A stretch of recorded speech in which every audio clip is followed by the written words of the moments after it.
Verbos cristãos. André Luiz.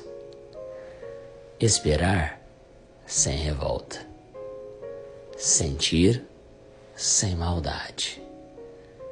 Conhecer sem desprezar. Cooperar sem desajustar. Melhorar sem exigir. Perseverar no melhor sem esmorecer. Silenciar sem desajudar. Servir sem escravizar-se. Ensinar sem ferir.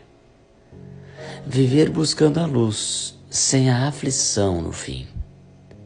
Progredir constantemente sem deixar de ser simples.